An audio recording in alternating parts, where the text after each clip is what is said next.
आज की वीडियो की शुरुआत में हम देखते हैं किंग ऑफ एंचियन जैगियोन ना को। ये बंदा भी अभी बुशान में ही मौजूद होता है और इस वक्त जिनरैंग गैंग के पुराने ऑफिस में होता है और ये ऑफिस पूरी तरीके से खाली होता है। जैगियोन ना कॉल में जेम्स से बात करते हुए कहता है, मैं जिनरैंग के पुराने ऑफिस पहुंच चुका हूँ, जिनरैंग यहाँ पे भी नहीं है। जेम्स कहता है, ये काफी ज्यादा अजीब बात है, मुझे लगा था जिनरैंग तो वहाँ पे होगा ही होगा। वैसे एलाइड भी इस चीज के ऊपर काम कर रही है, इसलिए हमें जिनरैंग जल्दी ही देखने को मिलेगा। वैसे यही वो आखिरी जगह थी जहाँ मुझे लग रहा था कि जिनरैंग हो सकता है। लगता है जिनरैंग को ढूंढना काफी ज्यादा मुश्किल है, या तुम्हारे पास भी उसके बारे में अब और कोई लीड नहीं है? शायद जिनरैंग जिस वक्त जेल गया था उस वक्त इस जगह को खाली करवा दिया गया था और मुझे लगता है ये सब कुछ उसके नंबर 2 के बंदे ने करवाया होगा। जेम्स कहता है, ये तो काफी ज्यादा बुरी बात है मिस्टर जैगियोन ना, हम जिनरैंग को ढूंढ रहे हैं, ये तो बिल्कुल ठीक है, लेकिन वो सबसे जरूरी बात मत भूल जाना जो मैंने तुम्हें बताई थी। जैगियोन ना कहता है, क्या आखिर तुम्हारा क्या मतलब है? जेम्स कहता है, चाहे कुछ भी हो जाए तुम्हें उन लोगों से फाइट नहीं करनी है। अगर एलाइड उन लोगों से फाइट करती है तो ठीक है, लेकिन तुम किंग ऑफ एंचियन हो और अगर किंग ऑफ एंचियन फाइट को ज्वाइन कर लेता है तो चीजें काफी ज्यादा मुश्किल होने वाली हैं। इसलिए जिस रीजन की वजह से मैंने तुम्हें वहाँ पे भेजा है तुम बस उसी के ऊपर ध्यान देना। हाँ, मैं ये बात अच्छी तरीके से जानता हूँ, वैसे भी मेरे पास उन लोगों से फाइट करने की कोई वजह नहीं है। जेम्स कहता है, इस मैटर को बहुत ही ज्यादा शांति से चलना चाहिए अगर तुम्हें अपना मौका चाहिए। जैगियोन एक स्माइल के साथ कहता है, मैं कर रहा हूँ, मैं पहले ही काफी ज्यादा मेहनत कर रहा हूँ, वैसे भी एंचियन के लिए मुझे ये सब कुछ करना होगा। इसके बाद सीन शिफ्ट होता है और हम देखते हैं एरिया 2 का सीन, जहाँ पे विंजिन ने वहाँ के हेड की टांग पकड़ ली होती है और सीरियस हो गए एक स्माइल के साथ कहता है, किसी जूडो वाले बंदे के साथ खेलने में काफी ज्यादा मजा आता है। एरिया 2 का हेड कहता है, क्या तुम्हें जूडो के साथ खेलने में मजा आता है?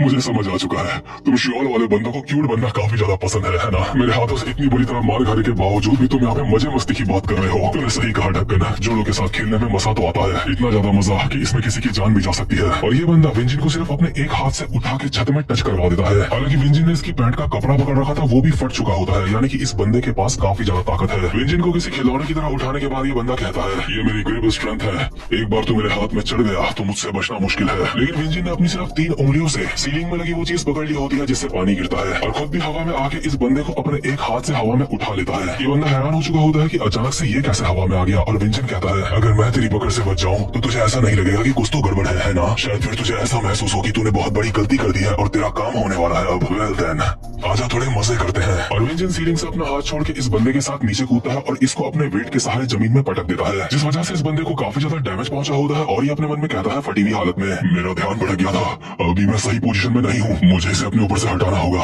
और दोबारा से अपने पैरों पे खड़ा होना होगा। इसलिए ये बंदा अपने एक हाथ से विंजिन को पीछे से पकड़ के उसको हटाने की कोशिश कर रहा होता है, लेकिन इतने में ही इसको एहसास होता है कि विंजिन ने अपनी एक उंगली इसके गले के बीचों बीच डाल रखी है और विंजिन की फिंगर ग्रिप को देख के ऐसा लग रहा होता है जैसे विंजिन जब चाहे इसके गले में छेद कर सकता है। इस बंदे की ये सोच की हालत खराब हो चुकी होती है कि ये बंदा अपनी एक उंगली से इतना ज्यादा खतरनाक कैसे हो सकता है। इसी के साथ विंजिन कहता है, तुझे ऐसा लग रहा है जैसे तू कोई सपना देख रहा है ना? लेकिन तेरे लिए बहुत बुरी खबर है, ये कोई सपना नहीं है। ये बंदा विंजिन की एक उंगली की वजह से अपनी जगह से हिल भी नहीं पा रहा होता। इसी के साथ विंजिन अपने एक हाथ से इस बंदे की कॉलर बोन पकड़ लेता है और अपने एक ही हाथ से इस बंदे को ऐसे हवा में उठा लेता है जैसे ये विंजिन का बेटा होगा। इस हेड की अभी फुल ऑन फटी बड़ी होती है, लेकिन इसी के साथ विंजिन इस बंदे को सीधा जमीन में देके मारता है और इस बंदे को एहसास होता है कि जिसके साथ ये फाइट कर रहा है वो कोई नॉर्मल बंदा नहीं है, वो एक मॉन्स्टर है। इसके बाद विंजिन इस बंदे की टांग पकड़ता है और कहता है, क्योंकि डीलर ने हमें हमारा जीता हुआ पैसा नहीं दिया, इसलिए यही सही रहेगा कि हम तुझसे ही थोड़ी वसूली कर दे, है ना? तो ठीक है, उन पैसों के नाम पे सबसे पहले मैं लूंगा तेरा एक पैर। इसी के साथ विंजिन इस बंदे की टांग ऐसे तोड़ देता है जैसे कुरकुरा होगा और ये बंदा जो अब तक चौड़े में स्टाइल दिखा रहा था अभी पागलों की तरह चिल्ला रहा होता है दर्द की वजह से। अभी ये बेचारा अपने मन में पछता रहा होता है ये सोच के कि इसको इन लोगों से पंगे लेना ही नहीं चाहिए थे। वास्को भी अभी एक जगह पे अपनी आंख बंद करके चुपचाप से बैठ चुका होता है। वास्को को पता होता है कि विंजिन इस एरिया के हेड की ऐसी ही हालत करने वाला है, इसलिए वास्को ने उस बंदे को पहले वार्निंग भी दी थी। जहाँ एक तरफ हमें इस एरिया के हेड की चीखें सुनाई दे रही होती है, वहीं उन चीखों के बीच में हमें विंजिन की वॉइस सुनाई दे रही होती है, ठीक है अब बारी है तेरे हाथ की, ठीक है अब तेरे इस वाले पैर का भी हिसाब कर देते हैं थोड़ा। तो खैर विंजिन ने इस बंदे के हाथ पैर तोड़ के इसको एक बिल्कुल कठपुतले जैसा बना दिया होता है और ये बंदा जमीन में रेंगता हुआ विंजिन को कहता है, हरामजादे तू बहुत बड़ी गलती कर रहा है, आखिर तेरी हिम्मत कैसे हुई मेरे साथ ये करने की? तो तुझे अंदाजा भी है कि मैं कौन हूँ? नहीं गधे, मुझे बिल्कुल भी अंदाजा नहीं है। क्या तुझे पता है मुझे फाइट करना कि किसने सिखाया है? क्या तूने किसी से फाइट करना सीखा है? मैंने भी किसी से फाइट करना सीखा है। तो बता तुझे किसने फाइट करना सिखाया है? और जब विंजिन ऐसा बोल रहा होता है तो हमें उसके पीछे शोंगजी की एक हल्की सी छवि दिखाई देती है, क्योंकि सही मायनों में विंजिन का असली मास्टर शोंगजी ही है और मेरे ख्याल से शोंगजी एक लेजेंड टाइप का बंदा है। और क्योंकि इस हेड की शक्ल शामन के बेटे से मिल रही होती है इसलिए विंजिन इसका कॉलर पकड़ता है और कहता है, उसी की तरह डार्क स्किन, उसी की तरह छोटे बाल, हरामजादे तू मुझे शुरुआत से ही पसंद नहीं था। इसी के साथ वेंजेलिस लंगड़े बंदे को एक बार उठा के दोबारा से पटक देता है। वास्को भी अपनी जगह में उठता है और कहता है उसका खेल खत्म हो चुका है, अब कोई सवाल ही पैदा नहीं होता कि वो दोबारा उठ जाए। इसके बाद जो गैम्बलिंग चिप्स होती है वेंजेलिस अनकॉन्शियस बंदे के सर पे उन्हें बिल्कुल सजा के रख देता है और कहता है सच में जूडो में काफी ज्यादा मजा आता है, इसलिए ये मेरी तरफ से तेरे लिए एक छोटा सा तोहफा है मेरा मनोरंजन करने के लिए। तो फिर यहाँ का खेल खत्म होने के बाद हम देखते हैं एरिया 3 का सीन, जहाँ एरिया 3 का हेड एली के ऊपर अपने पंजों से लगातार काफी सारे हमले करने जा रहा होता है और एली उन सारे ही हमलों को डॉज कर रहा होता है। अटैक करते करते एरिया 3 का हेड कहता है तू सच में काफी ज्यादा क्यूट है जो जंगली पने की बातें मेरे सामने कर रहा है। हराम जादे है, तुझे पता भी है मैंने ये सब कुछ किससे सीखा है? ये मुझे मेरे बड़े भाई ने सिखाया है। तू मुझसे यहाँ पे जंगली पने की बातें करता है लेकिन तू सिर्फ एक फेक इंसान है जो जंगली पने की बात कर रहा है, इसलिए आज के दिन मैं तेरे यहाँ पे टुकड़े टुकड़े कर दूंगा अपनी टेक्निक से। इसके बाद ये बंदा अपने पंजे एली के ऊपर और भी ज्यादा जंगली पने के साथ चलाने लगता है, जिस वजह से एली बचते बचते एक दीवार के पास आ जाता है और ये बंदा कहता है देखा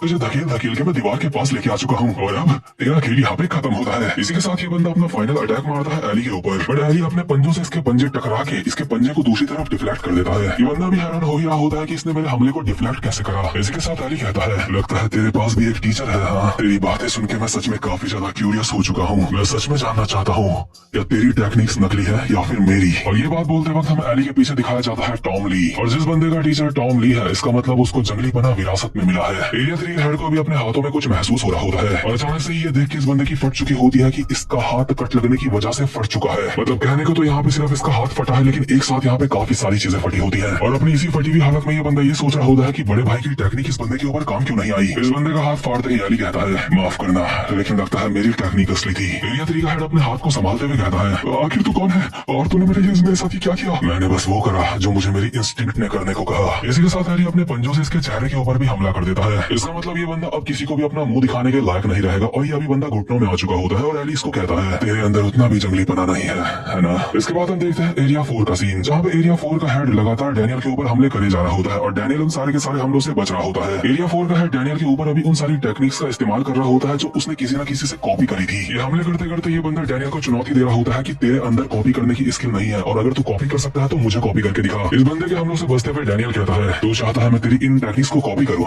लेकिन इनको कॉपी करना मेरे लिए काफी ज्यादा बचकाना हो जाएगा। ये बंदा डैनियल के ऊपर अब भी हमला कर रहा होता है और कहता है क्या ये बचकाना हो जाएगा? साफ साफ बोलना तुझे आता ही नहीं है ऐसा करना, लेकिन कोई बात नहीं आज मैं तुझे यहाँ पे पूरा का पूरा निपटा दूंगा। इसलिए तेरे मरने से पहले मैं तुझे उस बंदे की स्किल दिखाता हूँ जो मुझे आज तक सबसे ज्यादा ताकतवर बंदा मिला था। और जिस बंदे की स्किल को ये कॉपी कर रहा होता है हमें वो बंदा इसके पीछे दिखाया जाता है, मतलब एक तरीके की छवि। ये बंदा अपने एक मुक्के में अभी डैनियल को जान से मारने की सोच रहा होता है और डैनियल के मुंह पे एक खतरनाक सा मुक्का मारता है और कहता है गुड बाय हरामजादे। लेकिन डैनियल जानबूझ के अपनी जगह से हटा नहीं होता, उसने जानबूझ के ये मुक्का अपने फेस पे खाया होता है और इस वक्त हमें डैनियल के पीछे किसी की छवि दिखाई देती है, एक तरीके से कह सकते हैं कि ऑरा दिखाई देता है। और जो बंदा डैनियल के पीछे दिखाई देता है मुझे उसका नाम बताने की जरूरत नहीं है। डैनियल को भी इस बंदे के मुक्के से खरोच तक नहीं आई होती और डैनियल कहता है कमाल है, ये टेक्निक काफी ज्यादा कमाल की थी, ये टेक्निक सबसे ज्यादा स्ट्रॉन्गेस्ट बंदे की थी। ये कहना काफी ज्यादा सही रहेगा, बट दिक्कत यह है कि तूने इस टेक्निक की वाट लगा दी है। बस तेरा पोस्टर देख के मैं ये चीज फील कर सकता हूँ, इस टेक्निक की आधी पोटेंशियल भी तू अपने मुक्के में नहीं लेके आ पाया। ये बंदा कहता है क्या आखिर तू क्या बोल रहा है? और डैनियल भी उसी बंदे की टेक्निक कॉपी कर लेता है जिस बंदे की इसने करी थी, और जिसकी टेक्निक डैनियल कॉपी कर रहा है उसको तो डैनियल ने कभी रियल लाइफ में देखा भी नहीं। इसी के साथ डैनियल एक खतरनाक सा मुक्का मारता है इस बंदे के मुंह पे और सिर्फ एक मुक्के में ही एरिया 4 के हेड का काम बहुत ही बुरी तरीके से 25 होता है। डैनियल कहता है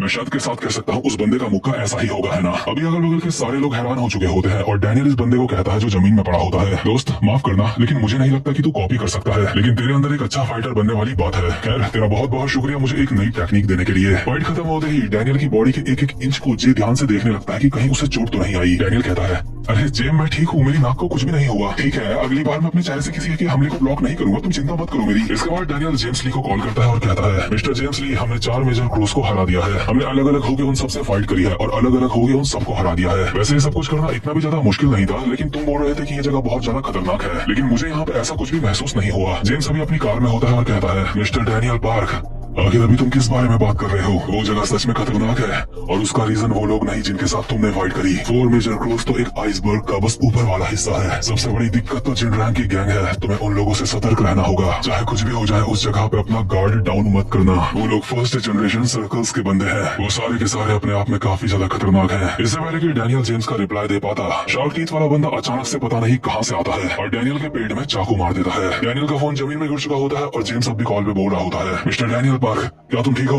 डैनियल, मेरा जवाब दो। लेकिन शार्क टीथ वाले बंदे ने डैनियल के चाकू पेट में पूरा का पूरा नहीं घुसाया होता, बस हल्का सा घुसाया होता है और कहता है, क्या तू तो एक बच्चा है, तुम दोनों इतने हैरान क्यों हो? क्या तुमने पहली बार चाकू देखा है? तुम लोग यहाँ पे मुझे ही पकड़ने के लिए आए हो, मैंने सही कहा ना? इसके बाद हम देखते हैं एरिया 1 का सीन, जहाँ पे जैक और हडसन ने वहाँ के हेड्स को मार मार के जमीन में गिरा रखा होता है। लेकिन ये बंदे जमीन में गिरने के बावजूद भी जैक लोगों को कहते हैं, तुम तो गए बेटा, क्योंकि वो यहाँ पे आने वाले हैं। हडसन और जैक सोच ही रहे होते हैं कि यहाँ पे कौन आने वाला है। इतने में यहाँ पे 2 बंदे पहुंच जाते हैं, जिनमें से एक का मुक्का गोल्डन टाइप का लग रहा होता है और एक का सिल्वर टाइप का। ये बंदे यहाँ पे आते ही अपने साथ के बंदों को कहते हैं, तुम लोग उनसे हार गए, या हमारे लोग इतने कमजोर थे, या फिर ये शॉल से आए हुए लोग ज्यादा ताकतवर थे। लगता है इन लोगों को सबक सिखाने की जरूरत है। और इनमें से एक का नाम होता है जैगवैंग डो, जो कि जिनरैंग की गैंग का 5वें नंबर का बंदा होता है। दूसरे का नाम होता है हाशिक शियोंग, और ये जिनरैंग की गैंग का 6ठे नंबर का बंदा होता है। इतने में ही जहाँ पे विंजिन और वास्को होता है, वहाँ पे भी फर्स्ट जनरेशन सर्कल का एक बंदा आ चुका होता है। विंजिन उसको देख के कहता है, लगता है असली बंदा तो अब जाके यहाँ पे आया है, लेकिन आखिर ये इतना ज्यादा बुढ़ा क्यों है? अब ये मत कहना मैंने जिसको मारा ये उसका बाप है। और यार जो बंदा यहाँ पे आया है, इसको देख के ऐसा लग रहा है ये वो बंदा है जिसका अटैक डैनियल ने कॉपी करा था। मतलब थोड़ी थोड़ी शक्ल इस बंदे की उसी से मिल रही है। इतने में ही हम देखते हैं एरिया 3 का सीन, जहाँ पे वो बंदा एली से हार चुका होता है और जमीन में पड़ा पड़ा कहता है, बड़े भाई मुझे माफ कर देना,